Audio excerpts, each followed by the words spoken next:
এসেছি আমাদের আশ্রমের গুরুর জন্মদিনে তার উদ্দেশ্যে বিনম্র প্রণাম নিবেদন করবার জন্য। তার চাদুস্পর্শ এই শান্তিনিকেতন আশ্রমের প্রতিটি অণুতে পরমাণুতে আজও সঞ্চারিত হয়ে আছে মনে করলে আমরা শ্রদ্ধার সঙ্গে একরকম শিহরণ বোধ করি। আশ্রমের পরিসীমার মধ্যেই অবশ্য আজ আর কবির জন্মোৎসব উদযাপন সীমাবদ্ধ নয়। তার লোকোত্তর প্রতিভার প্রতি বিস্ময় বশত সমগ্র বিশ্ব এখন তার উদ্দেশ্যে সশ্রদ্ধ প্রণতি জানায় এই দিনে। বাংলার নিজস্ব ক্যালেন্ডারের তারিখগুলো ক্রমশ নিরুদ্দেশ্যে গেলেও এখনো তার কুঞ্চিকায় নিবিড় আশ্বাসের মতো রয়ে গেছে বৈশাখের দুটি দিন, ১ আর ২৫।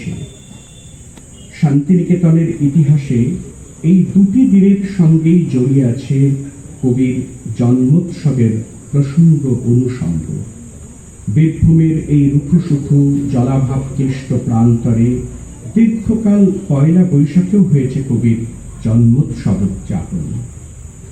আশ্রমে জন্মোৎসব পালনের আয়োজনের এই ইতিহাস থেকে আমরা বুঝতে পারি বৈশাখের এই দুটি দিনের মধ্য দিয়ে কবিকে প্রণাম জানানো হতো চির নূতনের প্রতিভু ব্যক্তিত্বকে প্রণতি জানাতে। দুটি দিন সমাপতিত হতো একটি লক্ষ্যে, সে হল নতুন জীবনের অভ্যর্থনা। কবির প্রয়াণের পর ২২শে শ্রাবণ দিনটিকেই যে বৃক্ষরোপণের নির্দিষ্ট তারিখ হিসেবে ধার্য করা হয় আশ্রমে, সেও মরণের স্মরণিকা হিসেবে নয়, নবীন প্রাণের উদ্বোধনের অঙ্গীকারে দিনটিকে গ্রহণ করবার আকাঙ্ক্ষায়। মৃত্যুকেও শান্তিনিকেতন দেখেছে জীবনের উপক্রমণিকা হিসেবে, নিঃশেষ শূন্যতা হিসেবে নয়। এই দৃষ্টি শান্তিনিকেতন পেয়েছে তার গুরুর কাছ থেকেই।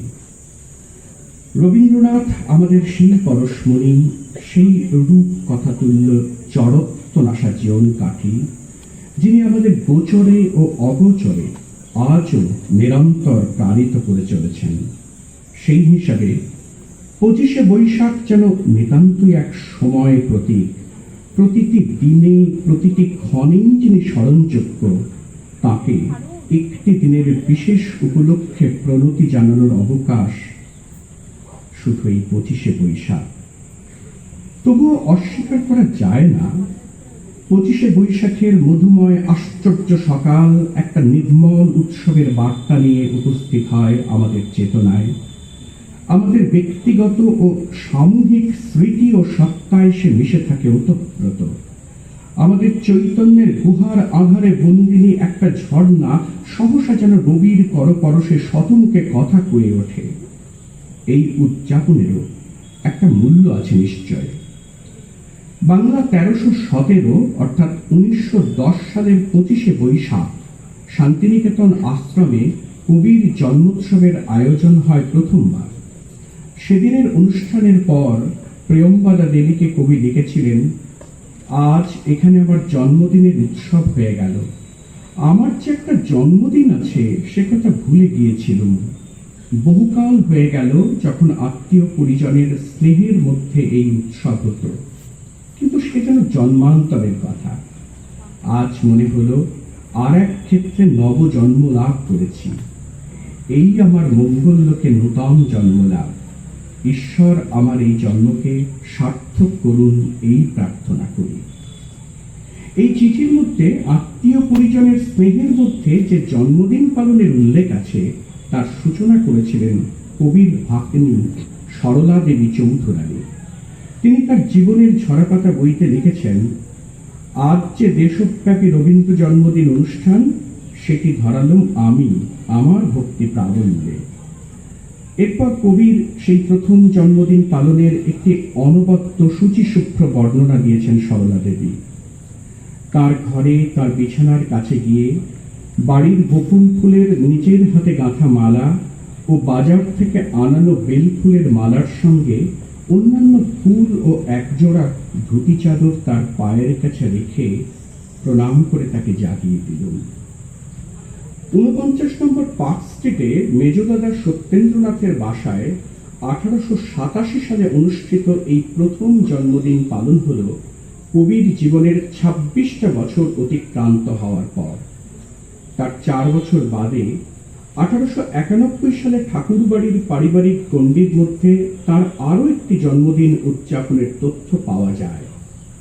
প্রাতিষ্ঠানিক পরিসরে তার প্রথম জন্মদিন পালন যদি হয় 1910 সালে 50তম জন্মদিনে শান্তিনিকেতন বিদ্যালয়ে, তাহলে জনপরিসরে সেই উদ্যোগ প্রথম নেওয়া হয় 1911 সালে বঙ্গীয় সাহিত্য পরিষদে কবির জন্মের 50 বর্ষ পূর্তি উপলক্ষে। পারিবারিক পরিসর থেকে জনপরিসরে প্রখ্যাত মানুষের স্মরণোৎসব কেন অনিবার্য হয়ে উঠবে, বঙ্কিমচন্দ্রের প্রয়াণের পর শোক সভা নামের নিবন্ধে তা নিজেই ব্যাখ্যা করেছিলেন কবি। আশ্রম ছেড়ে সেবার অবশ্য সাহিত্য পরিষদের অর্থ গ্রহণ করতে তিনি যাননি 25শে বৈশাখ। যদুনাথ সরকারকে একটি চিঠিতে তিনি লিখেছিলেন, আমার 25শে বৈশাখের উৎসব এখানকার ছেলেরা করিবে, সে সময় কলিকাতায় যাইতে পারিব না। 21শে বৈশাখ রামেন্দ্র সুন্দরকে লেখা চিঠিতে কলকাতায় না যাবার কারণ হিসেবে আরো ইঙ্গিতপূর্ণ মন্তব্য করে কবি বললেন, এখানে ইহারা আমাকে যে মালা দিয়া সাজাইবেন তাহা ফুলের মালা, তাহা বহিতে পারিব। শান্তিনিকেতনের ছাত্র শিক্ষকদের আত্মীয়তা ও আন্তরিকতার মধ্যে কবি যে তাঁর জন্মদিনে বিশেষ আনন্দ লাভ করেছিলেন তা উল্লেখ করেছেন প্রিয়ম্বদা দেবীকে লেখা আরেকটি চিঠিতে। বোঝা যায় জন্মদিন উদযাপনের ঘন ঘটা নয়, আন্তরিকতায় ছিল কবির প্রার্থিত। কারণ আরো অনেক কিছুর মতো জন্মদিন উদযাপন বিষয়ও ছিল তার একটি নিজস্ব ভাবনা। লক্ষণীয়, শান্তিনিকেতনে প্রথম জন্মোৎসব পালনকে কবির মনে হয়েছিল আর এক ক্ষেত্রে নবজন্ম লাভ। জন্মদিন পালনের তাৎপর্যকে কবির অভিপ্রায় অনুযায়ী ব্যাখ্যা করতে হলে মনে আসে তাঁরই রচিত ফাল্গুনী নাটকের চন্দ্রহাসের সেই বিস্ময় বিমুক্ত সংলাপটি, তবে তুমি চিরকালে। পলায়নপর মুহূর্তেই জীবনে প্রতিটি মানুষকে জানতে হয় নতুন করে জন্মলাভের মন্ত্র। নতুন কর্মে, নতুন ব্রতে, নতুন ভূমিকায় ফিরে ফিরে হয় তার জন্ম। এই যে দুর্লভ মানব জীবন, তার জন্য মানুষ তার জীবন দেবতার কাছে কৃতজ্ঞতা জ্ঞাপনের অবকাশ পায় জন্মদিনে। জন্মদিনকে তিনি কি চোখে দেখতেন তার পরিচয় পাওয়া যায় স্নেহভাজন রমা দেবীকে তার জন্মদিন উপলক্ষে লেখা কবির একটি কবিতায়। কবি লিখছেন, আজি তব জন্মদিনে এই কথা করাব স্মরণ, জয় করে নিতে হয় আপনার জীবন মরণ, আপন অক্লান্ত বলে দিনে দিনে। যা পেয়েছ দান তার মূল্য দিতে হবে, দিতে হবে তাহারে সম্মান নিত্য তব নির্মল নিষ্ঠায়। নহে ভোগ নহে খেলা এ জীবন, নহে কালস্রোতে ভাসাইতে ভেলা খেয়ালের পাল তুলে। আপনার দ্বীপ করি জালো, দুর্গম সংসার পথে অন্ধকারে দিতে হবে আলো। সত্য লক্ষ্যে যেতে হবে, অসত্যের বিঘ্ন করি দূর। জীবনের বিনাতন্ত্রে বেসুরে আনিতে হবে সুর। জীবনের বিনাতন্ত্রে বেসুরে সুর আনার মন্ত্র জানতেন বলেই বোধহয় অন্নদাশঙ্কর রবীন্দ্রনাথকে বলেছিলেন জীবন শিল্পী। জন্মদিনকে কে কিভাবে দেখবেন তা নির্ভর করে ব্যক্তি বিশেষের জীবন দর্শনের উপর।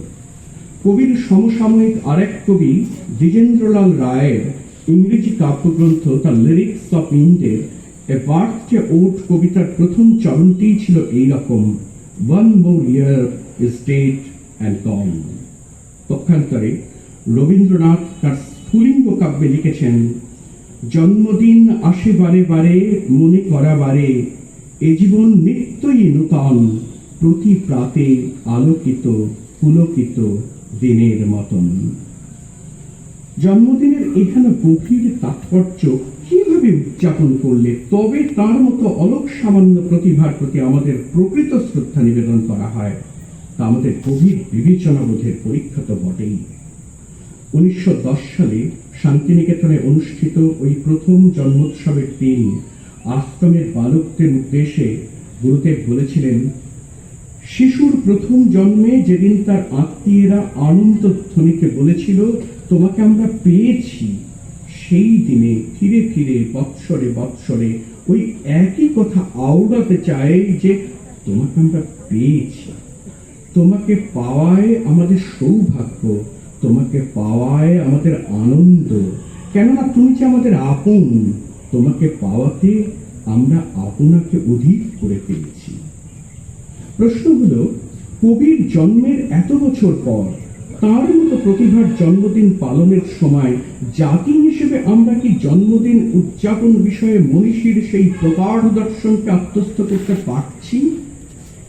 1931 সালের 2রা অক্টোবর এই মন্দিরে গান্ধীজির জন্মদিন উপলক্ষে প্রদত্ত ভাষণে কবি বলেছিলেন, আধুনিককালের এই রকমের উৎসব অনেকখানি বাহ্য অভ্যাসের মধ্যে দাঁড়িয়েছে, খানিকটা ছুটি ও অনেকখানি উত্তেজনা দিয়ে এটা তৈরি।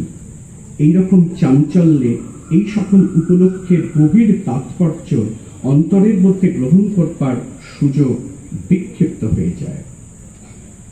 তাকে পেয়েছি, তাকে আপন বলে জেনেছি, এ কথা কি আমরা হলফ করে বলতে পারবো তার জন্মদিনেও, যদি জাতি হিসেবে অধিকাংশ ক্ষেত্রে তাকে পূজার ছলে ভুলেই থাকি? এই সংশয় কি জন্মেছিল তার মনে? তা না হলে কেনই বা জীবন সায়ান্নে উপনীত হয়ে নবজাতক কাব্যের জন্মদিন কবিতায় কবি আমাদের উদ্দেশ্যে বলবেন, তোমরা রচিলে যারে নানা অলঙ্কারে, তারে তো চিনিনে আমি, চেনেন না মোর অন্তর্যামী, তোমাদের স্বাক্ষরিত সেই মোর নামের প্রতিমা, বিধাতার সৃষ্টি সীমা তোমাদের দৃষ্টির বাইরে। রবীন্দ্রনাথ কি মোটের উপর বাঙালির কাছে হয়ে রইলেন কেবলই পাঠকে স্ট্যাচুবদ্ধ এক নামের প্রতিমা? বিষ্ণুতে যেমন কবিতায় বলেছিলেন, তুমি কি কেবলই স্মৃতি, শুধু এক উপলক্ষ কবি, তুমি শুধু 25শে বৈশাখ আর 22শে শ্রাবণ। কবি, সাহিত্যিক, শিল্পী, গীতকার, সুরকার, কর্মী ইত্যাদি যে খণ্ড খণ্ড পরিচয় লিপিতে গাঁথা হলো তাঁর স্তবগাথা, সেখানে চিন্তা চেতনার রবীন্দ্রনাথের একটি সামগ্রিক প্রতীকী কেন জাতি হিসেবে মোটের উপর অধরা থেকে যাবে আজও? কেন আমরা বলতে পারি না, দৃষ্টির সম্মুখে মোর হিমাদ্রি রাজের সমগ্রতা, যত কিছু খণ্ড নিয়ে অখণ্ডের দেখেছি তেমনই? প্রসঙ্গত মনে পড়ে যায় তাঁরই রাজা নাটকের একটি সংলাপের অংশ। রাজা সুদর্শনাকে জিজ্ঞাসা করেন, আমার কোনো রূপ কি তোমার মনে আসে না? সুদর্শনা বলেন, একরকম করে আসে বই কি। অতঃপর সুদর্শনা অনবদ্য একটি কাব্যিক বর্ণনায় রাজার সেই মানুষ রূপ বর্ণনা করেন। সব শুনে রাজা তাকে বলেন, এত বিচিত্র রূপ দেখছ, তবে কেন সব বাদ দিয়ে কেবল একটি বিশেষ মূর্তি দেখতে চাচ্ছ? সেটা যদি তোমার মনের মতো না হয় তবে তো সমস্ত গেল। সুদর্শনার বিশ্বাস, নিশ্চয়ই হবে মনের মতো। রাজা বলেন, মন যদি তার মতো হয় তবেই তো সে মনের মতো হবে, আগে তাই হোক। আমরাও বোধহয় সামাজিক, সাংস্কৃতিক, রাজনৈতিক, বিদ্যায়তনিক, বৌদ্ধিক ইত্যাদি নানা পরিসরে উদ্ধৃতি চয়নের কুশলতায় খুঁজে চলেছি আমাদের মনের মাপের এক রবীন্দ্রনাথকে, কিন্তু তার মনের মতো হওয়ার সাধনা বোধহয় আমাদের অনেকেরই অনায়ত্ত। আজকের দিন তাই আমাদের একটি আত্মসমীক্ষারও দিন। সত্যিই কি তিনি আমাদের কাছে থেকেও দূরে? আজ আমরা সদর্থকভাবে এবং আন্তরিকভাবে চিন্তা করব এই প্রশ্নটি, প্রার্থনা করব তার জন্মদিনে উদ্বোধিত হোক আমাদের চৈতন্য, উন্মিলিত হোক তার চিন্তা অনুধাবনের অনাবিল সত্য দৃষ্টি। আজকাল একটা কথা ইতিউতি খুব শোনা যায়, রবীন্দ্রনাথ এই সময়ে আমাদের জীবনে কতখানি প্রাসঙ্গিক। এই প্রাসঙ্গিক কথাটার মধ্যে আমাদের এই বর্তমান জীবনে রবীন্দ্রনাথের আশু প্রয়োজন সিদ্ধির সামর্থ্যের দিকে যেন একটা তীরচক ইঙ্গিত থেকে যায়। গরজ যেন তাঁর। কথাটা এভাবে বললে হয়তো শোভন শোনাত, আমরা কতটা রবীন্দ্রনাথের সঙ্গে লগ্ন হতে পেরেছি। আর যদি আনুষ্ঠানিকতার বাইরে তার সঙ্গে আমাদের ব্যক্তিগত ও সমষ্টিগত যাপনে বিলগ্নতাই ঘটে গিয়ে থাকে, তাহলেই বা তার কারণ কি? এর সম্ভাব্য উত্তর হিসেবে বলতে পারি, রবীন্দ্রনাথের ব্যক্তিত্বের হিমালয় প্রতিম উচ্চতা নিশ্চয়ই তার একটা কারণ। এভারেস্টের শৃঙ্গ পৃথিবীতে একতম বলেই যেমন নিঃসঙ্গ একা, তেমনি সূর্য শৃঙ্গ তুল্য মনীষী মাত্রেরই এই নিঃসীম একাকিত্ব নিতান্তই ভবিতব্য। আমরা রবীন্দ্রনাথ উচ্চারণ করি, কিন্তু ভিতর থেকে কদাচিৎ লগ্ন হতে পারি তার সঙ্গে। গান গাইবার সময় আমরা বলি, বিপদে মোরে রক্ষা করো, এ নহে মোর প্রার্থনা, কিন্তু আমাদের মনোগত প্রার্থনা ওই গানের প্রথম 4টি শব্দেই সচরাচর নিবদ্ধ থাকে, বিপদে মোরে রক্ষা করো। বহু বাসনায় প্রাণপণে চাওয়াই আমাদের স্বাভাবিক প্রবণতা। বঞ্চিত করে বাঁচালে মোরে বলবার জন্য যতটা আত্মশক্তির অধিকারী হতে হয়, তা আমাদের সারা জীবনে অধিকাংশেরই অনায়ত্ত থেকে যায়। তা থেকে যাওয়া অস্বাভাবিক নয়, কেননা আমরা রবীন্দ্রনাথ নই। তিনি যেভাবে জীবনকে দেখেছেন তা আমাদের কাছে অনায়াসাধ্য নয়। মনে পড়ে, তিনি সেই মানুষ যিনি বিশ্বের শ্রেষ্ঠ সম্মানের শিরোপা পাওয়ার পর প্রবল আত্মিক বিক্ষোভে আত্মীয় সুহৃদদের বলতে পারেন, পুরস্কারের অপদেবতা আমার স্পন্ধে ভর করিয়াছে। নির্মল কুমারী মহলানবিশকে লিখেছেন, নিজেকে নিজের থেকে ছাড়িয়ে নেবার নৈর্বক্তিকতার সাধনা তাকে জারি রাখতে হয়েছে আজীবন। সুখে দুঃখে অবিচল এইরকম মানুষকে গীতায় বলা হয়েছে স্থিতপ্রজ্ঞ। উদাহরণের অন্ত নেই। রবীন্দ্রনাথের বিবরণ থেকে পাই, দৌহিত্র নিতুর জার্মানিতে মৃত্যু হয়েছে এই দুঃসংবাদ শোনার পর বেশ কিছুক্ষণ স্তব্ধ হয়ে বসে রইলেন কবি। তারপর লিখে ফেললেন একটি কবিতা।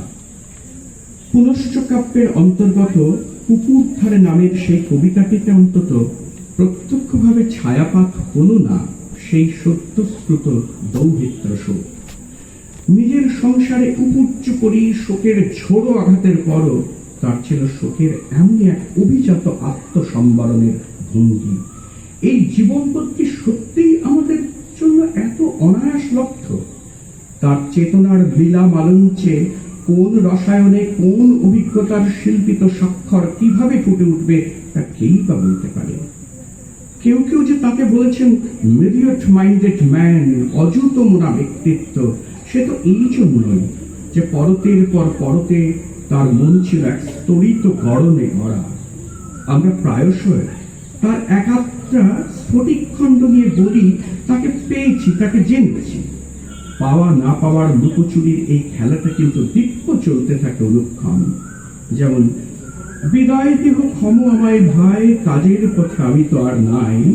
খেয়া কাব্যে একথা শোনার পর মনে হয় কাজের সজনতা থেকে বোধহয় ছুটির নির্জনতায় প্রবেশ করতে যাচ্ছেন কবি। গীতাঞ্জলি পর্বে যখন মনের গহনে তিনি রচনা করছেন একটি নির্জন পরিসর, ঠিক তখনই হয়তো দেখা যাচ্ছে অন্য রচনায় অথবা শান্তিনিকেতন আশ্রমের কাজে তাকে প্রবল রকম কর্মব্যস্ত থাকতে। কাজ আর ছুটি, সজনতা ও নির্জনতার ছন্দময়তায় রচিত হয়েছে তাঁর জীবন শিল্প। এমন অজস্র বিরোধাভাসের মধ্যেই বোধহয় নিহিত রয়েছে সেই মহাজীবনের পূর্বাভাস। আমরা সাধারণেরা তাই রবীন্দ্রনাথের ঠিক যেন নাগাল পাই না, আর যখন নাগাল পাই না তখন তার পূজার আয়োজন করি, তখন করি নামের প্রতিমা, যা তিনি কখনোই জানেননি। তিনি চেয়েছিলেন যা জানবো, যা বুঝবো, তা সত্য করে জানবো বুঝবো, কোনো আত্মছলনা থাকবে না সেই জানা বোঝার মধ্যে। আমরা মনে মনে প্রশ্ন তুলেছি, কাকে বলে সত্য? উত্তরে তিনি বলেছেন, জ্ঞানের নিঃসংশয় উপলব্ধি হলো সত্য। সেই উপলব্ধির সায় আসে বিশুদ্ধ অন্তরের অন্তঃস্থল থেকে। তখন বুঝবো সেই উপলব্ধি বিশ্ব ব্যবস্থার গভীরের নিয়মতন্ত্রের সঙ্গে সাযুজ্যপূর্ণ হওয়ার কারণে পরিণামে তা মঙ্গলকর বা কল্যাণকর। কিটসের কবিতার পংক্তি সামান্য বদলে নিয়ে রবীন্দ্রনাথ যে বারে বারে বলেন, truth is beauty, beauty truth, সে তো অকারণ নয়। সত্যকে তিনি স্থান দিয়েছেন অগ্রভাগে। সত্যের সেই পথ কঠিন হলেও তাকেই তিনি জীবনের অন্তিম মুহূর্ত পর্যন্ত বরণীয় মনে করেছেন। সত্য যে কঠিন, কঠিনেরে ভালোবাসিলাম। কথাগুলি হয়তো আমাদের খুব বেশি দার্শনিক ও তাত্ত্বিক বলে মনে হচ্ছে, কিন্তু সত্যি কি তাই?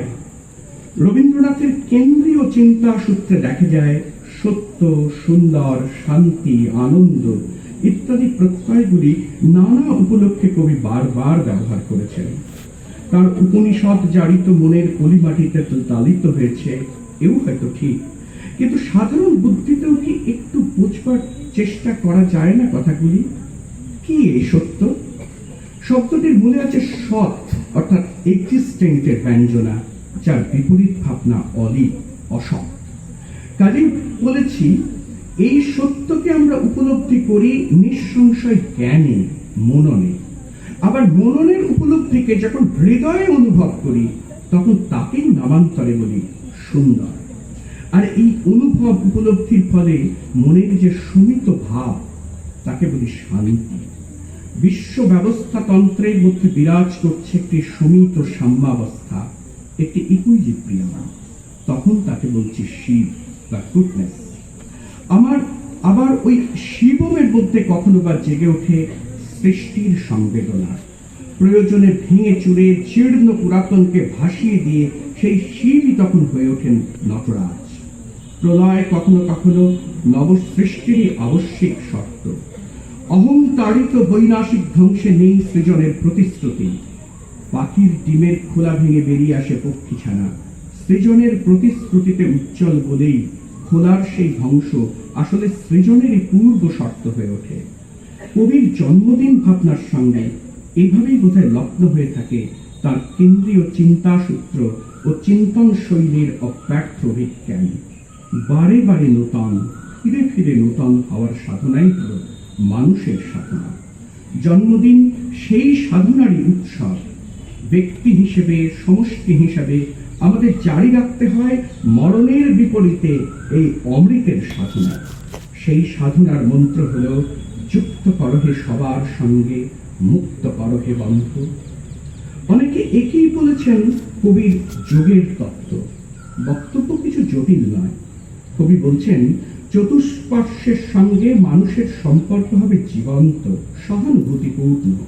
তাদের আদান প্রদানের মধ্যে থাকবে একটি ছন্দ, একটি সামঞ্জস্য। তা না হলে জীবনের রিপাবলিকে ছন্দপতন হওয়া অনিবার্য। যাকে বলছি ছন্দপতন, নামান্তরে তাকেই আমরা বলি অসুন্দর। যা অসুন্দর তা অসত্য, যা অসত্য কাজে কাজেই তা অশান্তি।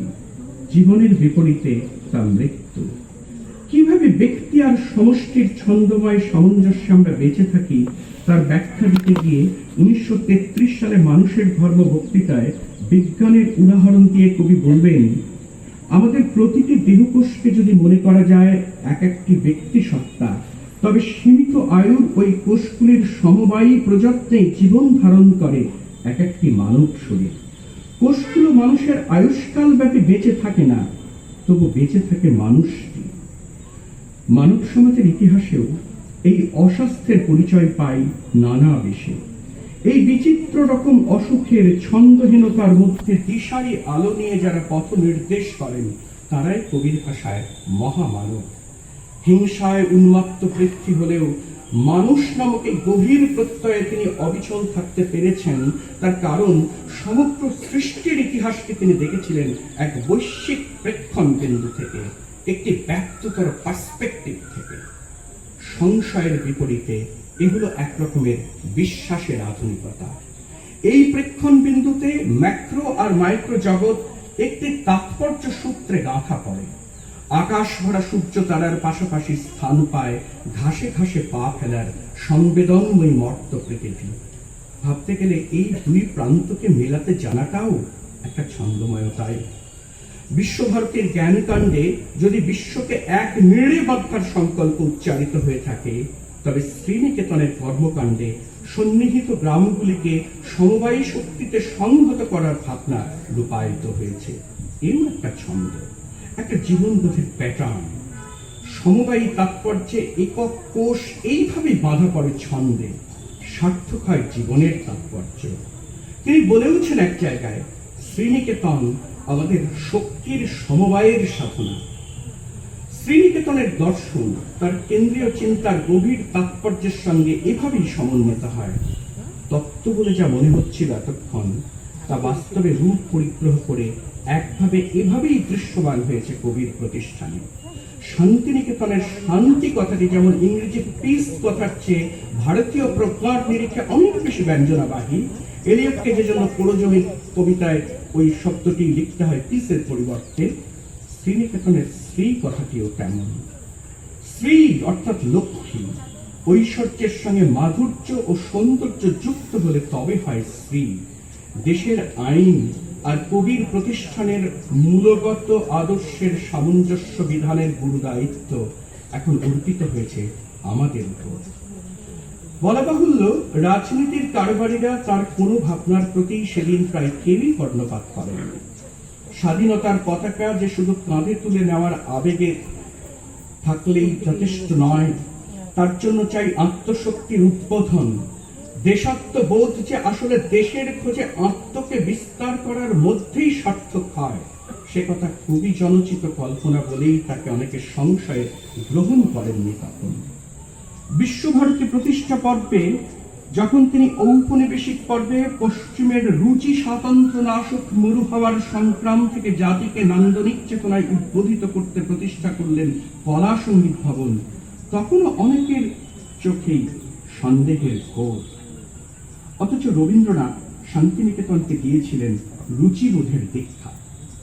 কেউ বা তর্ক করে বলবেন এই যে তত্ত্ব কথা, কবি বলবেন এ সত্য, তাই এ কাব্য।